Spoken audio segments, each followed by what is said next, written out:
Sanders. Shedeur, this year, Cleveland Browns, started 7 games, had 7 touchdowns, 10 interceptions, 1,400 yards, a 56.6% completion percentage, and the Browns' records in those games was 3-4. And I feel badly for him. You feel badly for him? Yeah. Why is that? Okay, here's why. Here's why I actually feel badly for Shedeur Sanders today. Okay.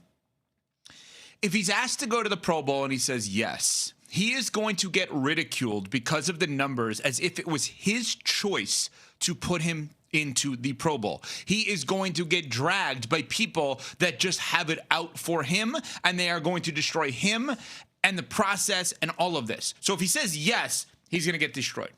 If he says no, and it's basically looking at it and say, why would I be a Pro Bowler? I am still starting my career. I'm going to be a Pro Bowler one day, but not this year. He then is looked at as looking down on the Pro Bowl. Oh, he thinks he's too good for it, etc.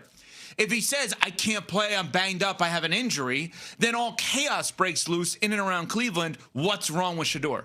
There's no way to do this in the right way, and they actually put him in an impossible spot here. Now, we should remember, this is not an actual game. It's Pro Bowl games. They're doing fun games, like in an indoor facility, whatever it is. And it's a TV show, and he's a star character within a TV show. So it is great for the NFL, ESPN, ABC, etc. He'll bring eyeballs. I feel badly for him because I'm not sure that there is a right answer when a 7-game starter at the quarterback position in his rookie year for the Cleveland Browns is asked to participate in the Pro Bowl.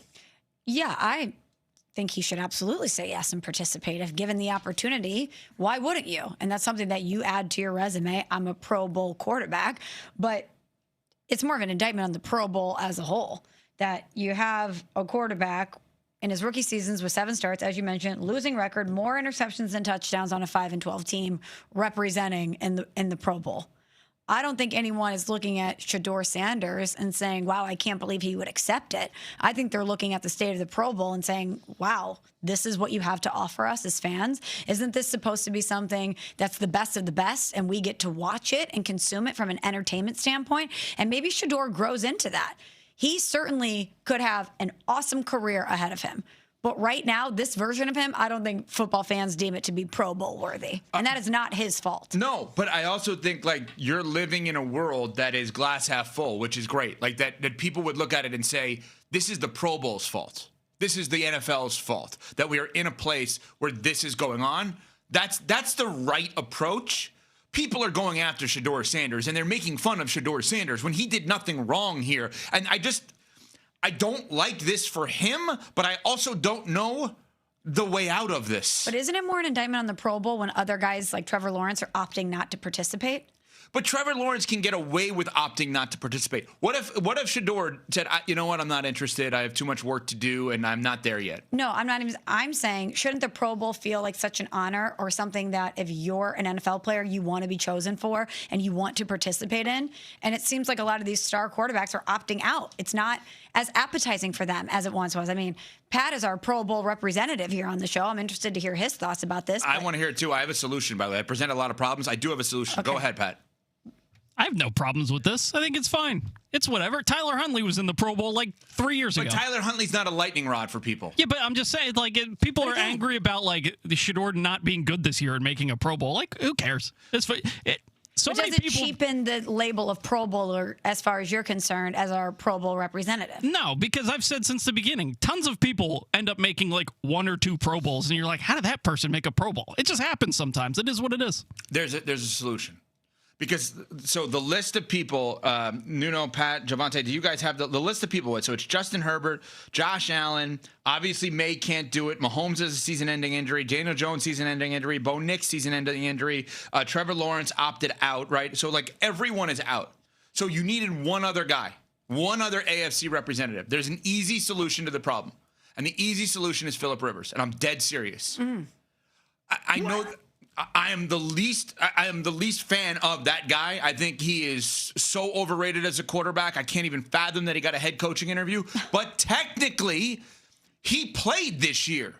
It is a TV show. And it doesn't embarrass anyone, I don't think, if Phillip Rivers is actually asked to go to the Pro Bowl instead of Shedeur. I think this puts Shedeur in an awful position where he's once again a lightning rod that he did not sign up for, where people are dragging him through the mud because of his season, that I just don't think is fair to this young man. Now, to his credit, I think he's going to take advantage of it and pick the brains of all the people there and get all the information, etc. But I think the solution to the problem is Phillip Rivers. I thought you were going to say Joe Burrow. Well, he's hurt, no? Didn't he come back and play at the end of the season? I'm just assuming he's hurt. Didn't he come back and say, I love playing football. I want to find my joy again? You wanted to play so bad at the end of the Who's actually in the Pro Bowl from the AFC? I thought you were going to say Joe Burrow or Aaron Rodgers. You want to talk about a lightning rod that would bring some eyeballs. Are you guys more likely to watch the Pro Bowl now because Shedeur's in it? Because I am. No. I mean, I was probably going to watch it anyway, but now I'm definitely more interested. Because it's a TV show and he's a main character. Correct. Right. But Pat, maybe you don't live on the internet like I do, but you certainly vacation on the internet a little bit. You've seen that Shedeur is getting dragged for this also, as if he appointed himself to the Pro Bowl here. Yes, and all the people who are dragging him are going to be watching the Pro Bowl now. Because of him. Because of him. Right. So this was a great call for everyone involved. It's a TV show. How do we bring star characters into TV shows? Shedeur Sanders is a star character in a TV show. He is working his way to being a star character as an NFL player, which we're not there yet, but he's a rookie. My point is this. He was out of the spotlight for the last month or so, right? And I think that's probably a good thing. He's probably working every day to be better for the Browns next year. I just think this brings him back into the spotlight as a lightning rod, enticing people to hate on him. And he did nothing wrong here. And I think the right answer, if you want to have some sort of spectacle around it, the 45-year-old Phillip Rivers, who's interviewing for head coaching jobs, actually playing in the Pro Bowl, because technically he was an active player at the end of the year, is a better move than this. And I feel badly for Shedeur. I do, because I don't know. You can't say no. No, you can't say no. Right. So by saying yes, you get dragged yet again. I'm walking myself into everyone pummeling me and bringing up how bad look at what we have for those listening on radio, on television right now on ESPN2. NFL ranked touchdown interception ratio last, completion percentage last, total QBR last among 40 QBs with 5+ starts. Why do we have to have that on television and radio this morning? Because he was named a Pro Bowler. And all anyone wants to do is point out, look at how ESPNU 2. We are presented by Progressive Insurance. Hello, Michelle Smallman, Evan Cohen with UCC with us in an hour. What are you laughing at? What happened now? No. I have something for you that I think you're going to like. Breaking news? No, not breaking news. I should clarify, because I know that's what you're waiting for. Let me clarify something also. I get very excited when I have these weird feelings of like, oh, we're going to get something from Shefty today. We're going to get something from Shams today. Like, and I always say this before the show because I'm like, oh, today feels like a breaking news day. Yeah. And we love the in-show, out of nowhere, oh my God, did you see this happen? We have to react. And then connecting with the audience in that regard of we're giving you that information and we're learning about this together. It's so much fun. It's super fun. But you're 0 on these predictions. I'm 0 for 3 years. For 3 years? I've never actually said today feels like a breaking news day, and then it happens. Oh, because we've had breaking news, certainly. Obviously. But that's why I thought for sure you would have called it. No, never. But coming in today, when you have Shefty kind of leaving the breadcrumbs of the next 2 days feel like all these openings could be filled, and like we're closing in on the NBA trade deadline, and there's all kinds of Giannis rumors, and like Ja Morant, and you're getting excited for what could we have next. Yeah, we have nothing. But anyway, go ahead. What were you saying? I apologize. See, I want Shefty to break the news on our show. That's my dream. By actually saying it or hanging up on us, because both Either are great. one. Either one. We've had the hang up before. And then he breaks the news, yeah. But he's like, okay, gotta go. Bye-bye. And you're like, oh my gosh, what's happening? Yes. What's happening? We got to refresh social media. Let's make sure we're locked into SportsCenter. What's going on? Adam has a bomb he's going to drop. So that I really appreciate. We have been talking a lot recently about how there's been a renewed sense of beefs in the NFL. Beefs. Oh, okay, like we have Ben Johnson, Matt LaFleur. Yeah. You know, we're just talking about a lot of beefs that have been happening. Did you, perchance, see the stuff about Cooper Kupp and the Rams and Seahawks and how they hate each other and how in the game last month that they got into an altercation in an elevator over Cooper Kupp? Okay, I saw somebody because beefs are back. I think it was Diana Rossini at The Athletic who tweeted, like, this is the most interesting elevator situation since Solange, Beyonce's sister. Yep. I don't know what happened, though. Okay, so I have to pull this up because I highlighted certain parts of this because it's super juicy. But essentially, to paraphrase, because I don't have it right here, there's a piece. Why'd you bring it up without having it? That was I an had odd it. decision. I had it, and then we started talking about breaking news, and then my phone closed, and it wasn't saved. But essentially, when Cooper Kupp and the Rams parted ways, he felt very disrespected by them. He didn't get any calls from people within the organization thanking him for his contributions to the team. Super Bowl MVP. He and Sean McVay have talked since, and they have a good relationship, and he has a good relationship with Matt Stafford.